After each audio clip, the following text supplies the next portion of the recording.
നമസ്കാരം. Aroor vision news ചാനലിലേക്ക് സ്വാഗതം. വൈക്കത്തെ വഞ്ചിമുങ്ങി ഒരാളെ കാണാതെ. വാർത്തകൾ വിശദമായി.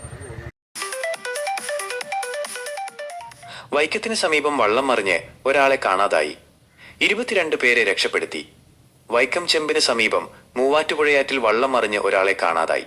മരണാനന്തര ചടങ്ങിൽ പങ്കെടുക്കാൻ പോയ 23 പേരാണ് വള്ളത്തിലുണ്ടായിരുന്നത്. അപകടത്തിൽപ്പെട്ട 22 പേരെ രക്ഷപ്പെടുത്തി. അപകടത്തിൽ കാണാതായ സുമേഷ് 42 രക്ഷാപ്രവർത്തനത്തിനിടെയാണ് ഒഴുക്കിൽപ്പെട്ടതെന്ന് പുതിയ വിവരങ്ങൾ. കണ്ണൻ എന്ന് വിളിപ്പേരുള്ള സുമേഷിനായുള്ള അഗ്നിരക്ഷാസേനയുടെ സ്കൂബ സംഘം തിരച്ചിൽ തുടരുകയാണ്.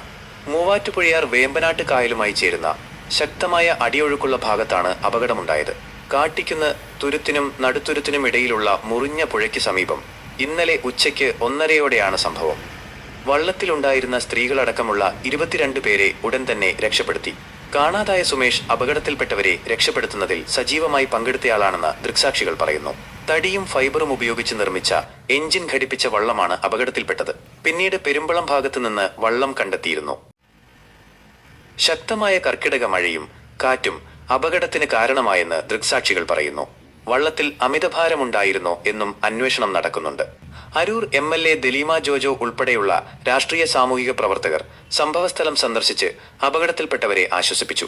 ചേർത്തലയിലെയും വൈക്കത്തെയും തഹസിൽദാർമാർ, ഫയർഫോഴ്സ്, പോലീസ്, ജലഗതാഗത വകുപ്പ് ഉദ്യോഗസ്ഥർ, നാട്ടുകാർ എന്നിവർ രക്ഷാപ്രവർത്തനങ്ങൾക്കും തുടർ നടപടികൾക്കും നേതൃത്വം നൽകി. അപകടം ശ്രദ്ധയിൽപ്പെട്ടയുടൻ സ്വന്തം ജീവൻ അവഗണിച്ച് രക്ഷാപ്രവർത്തനത്തിലേർപ്പെട്ട കക്കാ തൊഴിലാളിയായ പെരുമ്പളം സ്വദേശി ശിവന് അഭിനന്ദന പ്രവാഹമാണ്. വിൽപ്പനയ്ക്കായി വഞ്ചിയിൽ സൂക്ഷിച്ചിരുന്ന കക്കായിറച്ചി ഉപേക്ഷിച്ചാണ് ശിവൻ അപകടത്തിൽപ്പെട്ടവരെ സഹായിക്കാൻ മുന്നിട്ടിറങ്ങിയത്.